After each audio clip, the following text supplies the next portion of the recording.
என் நெஞ்சில் குடியிருக்கும் ஈரோடு மக்களே,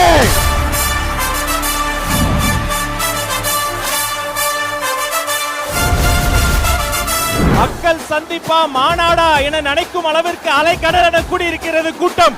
நீங்க எவ்வளவு வேணாலும் டேக் டைவர்ஷன் போட்டுக்கங்க, மக்கள் எங்க பக்கம் தான், நாங்க எப்போதுமே மக்கள் பக்கம் தான். கடலில் கூடியிருக்கிற கூட்டத்தை பார்க்கிற போது நாளை தமிழகத்தினுடைய முதலமைச்சர் என்ற வரலாற்றை படைக்கிற கூட்டமாக இந்த கூட்டம் இங்கே இருக்கிறோம். 2026 கொங்கு பகுதி முழுவதும் நம்மளுடைய தமிழக வெற்றி கழகத்தின் கொடிதான் பறக்க வேண்டும். ஆனா ஒண்ணுங்க, ரசிகர் கூட்டமா கூட இருந்துடலாம், ஆனா அந்த திமுக மாதிரி கொள்ளையடிக்கிற கூட்டமா சுயநல கூட்டமா மட்டும் இருக்கவே கூடாது. இதே உங்க மகன் 5 வருஷத்துக்கு முன்னாடி சினிமால சமூக நீதி என்னன்னு கொஸ்டின் கேட்டார். சமூக நீதி தெரியாதவர் இளம் பெரியாரா? இங்கு கூடியிருப்பது வெறும் கூட்டத்திற்காக அல்ல, ஒரு மாபெரும் மாற்றத்திற்கான தொடக்கத்திற்காக.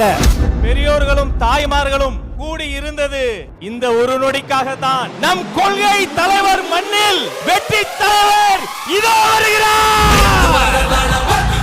முதல் மாறும் வீதி மக்கள் மன்னன் நாடவர நெருப்பா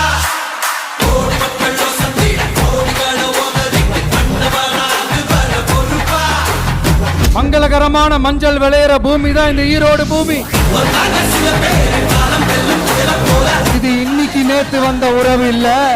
ஏன், நான் சினிமாக்கு வந்தப்போ எனக்கு வயசு 10, அப்பல இருந்தே இந்த உறவு ஸ்டார்ட் ஆகி போயிட்டு இருக்கு. உங்களுக்கு தெரியாம போச்சு. உங்களுக்கு நீங்க கொள்ளையடிச்சு வச்சிருக்கிற காசு தான் துணை, ஆனா எனக்கு என் மேல எல்லையில்லா பாசம் வச்சிருக்கிற இந்த மாசு தான் துணை. 24x7 அவங்களோட யோசனை என்ன தெரியுமா? இந்த விஜயை எப்படி முடக்கலாம், தமிழக வெற்றி கழகத்தை எப்படியெல்லாம் முடக்கலாம், என்ன முடக்கலாம்னு நினைக்கிறீங்க. ஆனா இந்த சத்தத்தை ஒரு நாள் உங்களால முடக்க முடியாது.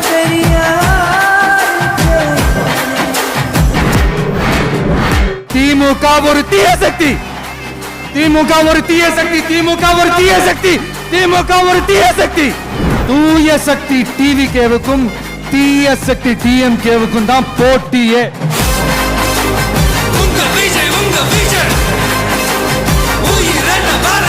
கான்பிடென்டா இருங்க சார், வெற்றி நிச்சயம் சார்.